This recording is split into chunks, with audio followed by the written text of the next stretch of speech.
Hello, welcome back to Garden Obsessed. My name is Carla. Today we are going to talk about seed starting and specifically what kinds of seeds you can be starting indoors in the 6 to 8 week range before your last frost date. We are currently around 9 or 10 weeks probably before our last frost date. So I haven't started any of these things yet, but in the next week or two, I will definitely be getting some of these things on the go. You don't have to stick hard and fast to these rules. Like if it's week 7 for you, you absolutely can start all of these things. If it's 5 weeks before your last frost date, absolutely start all of these things. This is just a guideline that kind of helps narrow down when the optimum time to start these things are for you depending on your last frost date, but by no means are they like hard and fast rules. So don't get hung up on that. Don't get caught up on that. I have definitely started a lot of these things way later than the suggested times and still ended up with a harvest. So don't get hung up on that. If you think your window has passed, I promise you it hasn't. So I have everything kind of divided into the veggie category versus the flower category. This is one of the time periods that is gonna start to look a lot larger than some of the previous ones that we've talked about. And the 4 to 6 week window I think is even larger. So most of your seed starting is going to be from now going forward. It's mostly slow growing specialty things that we've started up till now. And the bulk of everything is going to fall in the next month. So prepare to be busy. I'll start with the veggies. So the first thing is definitely brassicas. They are pretty quick growing, but the reason we want to give those quite a head start is because they can actually go outside well before your last frost. So I want to get these going so that I have nice sizable transplants to plant outside as soon as my forecast looks like it's going to cooperate. They can definitely handle, like once you harden them off, of course, which is also a process which we'll go through later. But when I'm getting ready to plant these outside, I'll take about a week and start hardening them off slowly outdoors, and I'll make sure that they can handle a night or two on my covered porch before I actually transplant them outside. And if you do get some surprise weather, have like a frost cloth or like even a sheet or something that you can give them a little bit of protection just in case, you know, the weather turns later in the spring, but we'll get to all of that. So I definitely have my broccoli. I need to narrow this down. I've got 4 different kinds here. That's more broccoli than I can probably grow. I won't go through everything that I'm growing, but broccoli is one of the things that you can definitely be starting now or soon. Cauliflower is also along those lines. I'm just growing one this year. It's just a white variety, doing a little bit of experimenting with the broccoli. I'm growing some Romanesco, which I'm never quite sure if it's a broccoli or a cauliflower, but anyway, I'm just growing a plain white cauliflower this year. Cauliflower, I have noticed, is super expensive. Broccoli right now we can get like, you know, a good size head for about $2.99. Cauliflower is $6.99. So I'm like, we be growing our own cauliflower this year and freezing it and ricing it ourselves. So anyway, definitely going to be starting lots of cauliflower. Brussels sprouts you can also start now, as well as cabbage. I have quite a few cabbages here too that I have to narrow down. I don't have the best luck with Brussels sprouts, so I just have one here that I'm going to try. And cabbage, I'm still experimenting and playing with and trying to nail it. We did get a couple usable cabbage heads last year, and I can't remember which kind they were. I think they might have been Golden Acre, but I'm not sure. So you know, we've got some Golden Acre. I've got a red, Copenhagen, Earliana. We've got a few to try. And kohlrabi. So I've grown the white Vienna, the purple Vienna in the past, as well as, I think it's called Tarek. It's like an F1. And I have some Delicatesse Blue that I'm gonna try to grow this year. I think it just looks green. That's a little picture of it. But anyway, so those are like the brassicas that I'm gonna be starting in the next couple weeks. Another thing that I'm going to be starting is lettuce. So some of this very early lettuce, I have built a cold frame. I may or may not make a video about that. It was our first time building one. It definitely has some flaws. And I don't have a ton of footage of us actually constructing it, but I can go over like how I figured out measurements and things like that and what I'm using it for. It just has we used an old wooden window. I need to re-putty the window. There's lots of missing putty and the glass is at risk of falling out. So I want to kind of tighten that up a little bit and then maybe I'll give you guys a look-see. But in a few weeks, I'll be able to plant lettuce transplants in the cold frame. I also want to try seeding directly into it with carrot seed for sure, and maybe some spinach, although I seeded some spinach in the fall last year. It just barely came up. I think it might have had it might have just been the 2 cotyledons that came up. It might have started to sprout its first set of leaves, but a lot of it actually made it through the winter. So that's exciting. And I might not have to waste my, you know, very small cold frame space on spinach if all of that comes up. So lettuce is one of those things I'm gonna start probably every 2 or 3 weeks from now until like August, basically. It'll just keep getting, I've got different kinds tucked into all my bags as I go. Some of my favorites will probably jump bags. Like once this gets seeded, I might tuck it into the next bag for seeding again in a couple weeks. But yeah, lettuce is one of those things you can tuck into a lot of places. There's cold hardy varieties. Winter Density is one that I've had good luck with that is very cold tolerant. I just grabbed this one. It's Giant Caesar. I started it in like a hydroponic unit, so I won't be starting this one. I'll probably start the Winter Density first, and this one will get started in like a month probably. But yeah, so lettuce will get successive plantings, and it's not too early to start lettuce if you have a protected area. Even if you have like a pot that you could put out during the day and bring in at night if it's getting cold. I've definitely done that in the past, and it's given us an early harvest of lettuce. So don't forget about some things like that. And probably the last thing that would fit in this window would be like some herb type things. So not like the slower growing ones I've already started, like your thyme, your rosemary, stevia, things like that, which I'm not having great luck with. But parsley, which is quicker growing, can definitely be started now, and mostly basil. So I've got a handful of basil seeds here. Some for eating, some for putting with flowers and things like that. Some just because they're pretty and they smell good. But yeah, so those are the edible things, I guess, that fall into this 6 to 8 week window for me. Are there more? 100%. But this is probably the most standard things you're gonna find in this window, and this is what I'm growing. So I'm gonna put these away and then we'll get to the flowers. Okay, editing Carla has forgotten that this is also the window that includes like your sweet peppers and your tomatoes, if you haven't already started those.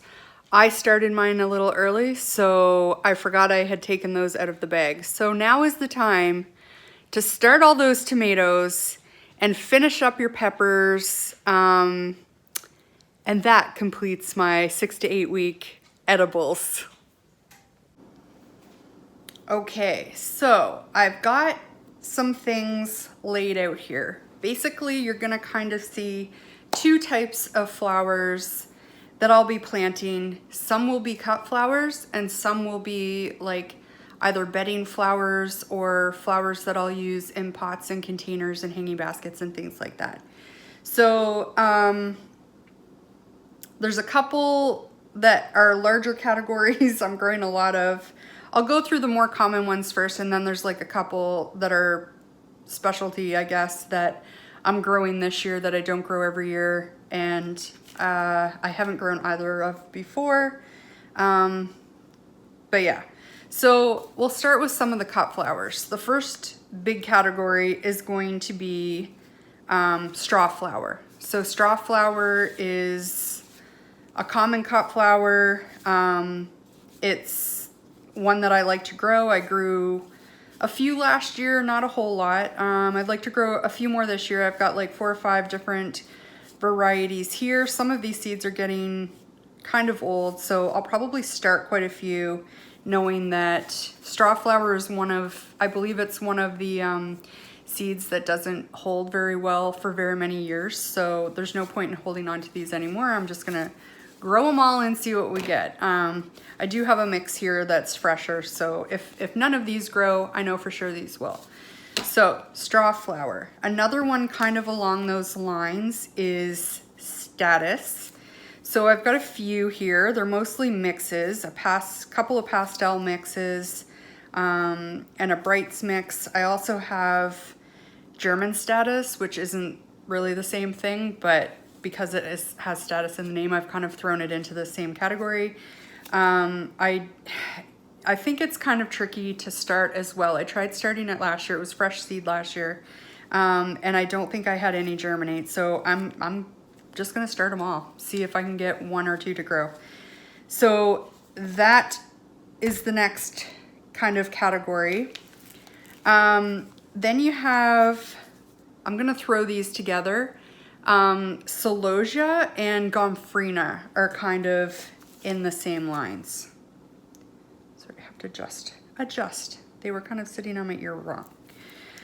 So Celosia, I've got 4 or 5 mixes here, or different colors. I've got some Selway, some champagne. I've got flamingo feather, ruby parfait. It's kind of the same shape as that flamingo feather. And then I have like a plume mix.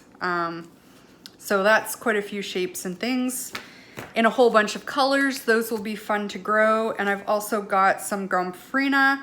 Again, these are kind of getting older seed, and I didn't have great germination last year. So I'm just gonna start them all and see what I get. So you might see a video in the same garb here of me making a whole bunch of soil blocks to start a lot of these things. But another fairly common one around that fits into this timeline is asters as far as cut flowers go. I don't have the greatest luck with asters, but I think I'll do the same thing and just start a whole bunch and see what grows. I did get some fresh seeds, so we'll see how that works out for me, and I'll keep you guys posted. Ageratum also kind of falls into this time frame as a cut flower. It's not, I've grown it in the past, and I definitely like this mix rather better than just like the standard one that's all the same color purple. I didn't love it as a cut flower. I grew it like to use the blooms, but I have heard recently that people use it as a green, which I did not consider and did not use it for when I grew it before. So it's getting another chance this year to see if I like it as a green. Scabiosa is another flower in this kind of cut flower category. I saved a bunch of seed last year, so I'm just gonna grow those. It was a mix, had colors I liked. I also saved some straw flower seed. They look like little shuttles for badminton. I hope you can see those. That's what I think they look like. even more so than like the Scabiosa ones. They're kind of a lot smaller and not quite as shuttlecocky. But I had 2 seeds last year of the Starflower and both grew, and now I have all kinds of seeds. So definitely save your own seeds, guys. And then I have a new one this year. It's Fata Morgana, and it's kind of like a vintagey tea kind of color. So I'm kind of excited to try that one. These ones were mostly like, I think there was some purple, some burgundy that was really pretty, some pink, some lighter lavender. It was just a mix. So anyway, pincushion flower, getting distracted here. Another one in the cut flower category is amaranth. I'm gonna try to grow red spike and having trouble talking here today. My tongue's not working right. I'm going to try to grow red spike and hot biscuits this year. I think both of those will be fun. And kind of, we have a category that can kind of like be used in containers or in your garden or as a cut flower, and that's marigolds. So I like to grow these lemon gem ones. They kind of are mounding and will kind of fall over the edge of, like I use them in the vegetable garden. They kind of fall over the sides of the bed and are really pretty. They get loaded with blooms. And I might actually try to grow some for containers and things this year as well. Then I have some that can be used for cut flowers. I'm going to grow, they typically tend to be the African marigold types. They're the taller types. They can get like 3 feet high. This is Mission Giant, which is kind of pretty. And then I have Eskimo here as well. And then I have like your Cracker Jack, which is kind of like your typical looking yellow and orange mix. And I think if I have some more, I really like growing Fireball marigolds. They're like the short ones and they're kind of like a rusty red color. They're really pretty. So if I find my seeds for those, I'm going to grow those as well. Another flower that I like to grow in the garden is Nasturtiums. So I'm going to grow a few different kinds this year. I really like the climbing on trellises and things. These are also super easy to save your own seeds for. You need to buy these once and then you'll never run out. So I like to grow those on trellises and things. And then kind of mounding habit type nasturtiums that I like to grow is Alaska Red. They're really pretty. A bright red nasturtium. And I also like these Ladybird Rose. They tend to be a smaller mound, like they're a lot neater looking than like, you know, a lot of the crazy garden nasturtiums that you've probably grown in the past. I'm also going to grow, my cousin built a greenhouse last year, like for personal use, and kind of enticed me to say, I think we should grow a bunch of things and sell seed starts in the spring. What do you think? And I was like, of course. Okay, I'm in. So we're gonna try to do some baskets and containers and things like decorative, and I might grow some tomatoes and peppers and things as well. I'm not quite sure yet. Depends what he talks me into. But I'm going to grow these as well. It's just dwarf phlox. This is called the Beauty Mix. So it's like a different colors and things. So it's time to get these started. And I also just picked up some impatiens. So these probably by all rights should have been in the category before, like the 8 to 10 weeks, but I'm still in that window and I wouldn't have let it slow me down even if I wasn't. So we're gonna get some impatiens on the go. And these are like a nice shade. I've already started some Dusty Miller, some Coleus. Coleus also likes shade, so it'll go really nicely with the impatiens. What else have I started? A ton of pansies, some petunias, things like that. So that's a nice little side project. this year. And then a couple that I have not grown before. I started some of these last year, but didn't actually get them planted. That is Jewel of Oprah. So I'm gonna give those another go and actually get them planted into the garden this year. And also soapwort. I can't believe that I've never grown it, but I have never grown it, and it looks really pretty in the pictures. So we're going to give that a shot. And that is everything that I have in the 6 to 8 week range that I am growing this year. There are a ton more in the floral type category that you could be starting now. But basically what I do is, you know, I start with the seed packet. Look at the seed packet, look at the information that it has on it, and 9 times out of 10, it is gonna tell you when to start. Start indoors 6 to 8 weeks before last frost. When in doubt, if the information is not on the seed packet, you can always just Google it, when to seed start XYZ, and you will get a ton of answers. So I hope that was useful. I hope you found it interesting. I hope you come back for the soil blocking, seed starting, and everything else we have going on. I might try to get a few videos filmed today because I'm by myself. I have all day to do it, and I feel like I like to have a few kind of in the can to roll out so I don't get stuck kind of like last weekend without, you know, I don't like to go like 5-6 days without a video. So yeah, please come back, ignore the rambling. I promise I'll get it under control for the next video. I thank you for watching, and we will see you next time.